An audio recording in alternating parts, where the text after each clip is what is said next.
ଜୟ ଜଗନ୍ନାଥ ଶୁଭ ସକାଳ ଶୁଭ ଅଭିନନ୍ଦନ। ଆଜି ଆମର ସାଇକେଲିଂ ଚାଲିଛି।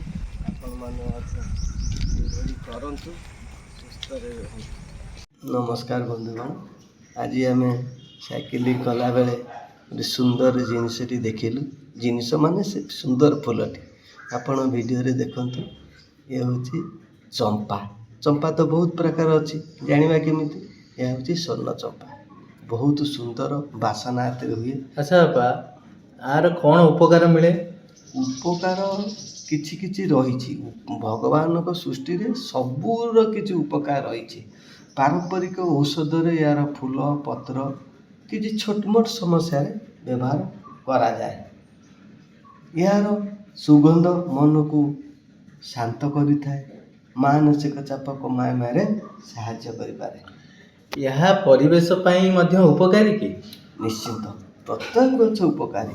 ଏହାର ସୁଗନ୍ଧିତ ଫୁଲ ମହୁମାଛି ଓ ଅନ୍ୟ ପରାଗ ସଞ୍ଚାରକ ପୋକମାନଙ୍କୁ ଆକର୍ଷିତ କରେ। ଘର ଆଗରେ ସ୍ୱର୍ଣ୍ଣଚମ୍ପା ଗଛ ଲଗାଇଲେ କ'ଣ ଲାଭ ମିଳେ? ଘର ଚାରିପାଖରେ ସୁଗନ୍ଧମୟ ରହେ, ପରିବେଶ ସୁନ୍ଦର ଲାଗେ ଏବଂ ମନ ପ୍ରଫୁଲ୍ଲିତ ରହେ। ପୂଜା ପାଠରେ ମଧ୍ୟ ଏହାର ବିଶେଷ ମହତ୍ତ୍ୱ ଅଛି କି? ନିଶ୍ଚିନ୍ତ, ଅନେକ ସ୍ଥାନରେ ସ୍ୱର୍ଣ୍ଣଚମ୍ପା ଫୁଲ ଭଗବାନଙ୍କ ପୂଜାରେ ବ୍ୟବହୃତ ହୁଏ ଏବଂ ଶୁଭର ପ୍ରତୀକ ବୋଲି ମନାଯାଏ। ସାଧାରଣତଃ ଶିବଙ୍କର ଏକ ନମ୍ବର ପସନ୍ଦ ଯୋଗ୍ୟ ଫୁଲ। ଆଉ କଳସ ବସିବାରେ ଆପଣ କହୁଥିଲେ ଯେଉଁ ୟୁଜ୍ ହୁଏ ସ୍ୱର୍ଣ୍ଣଚମ୍ପା ବୋଲି। ଆମର ପୂଜା ପର୍ବ ହେଲେ ଘରେ ହେଉ ବା ମନ୍ଦିରରେ ହେଉ କଳସ ବସେ।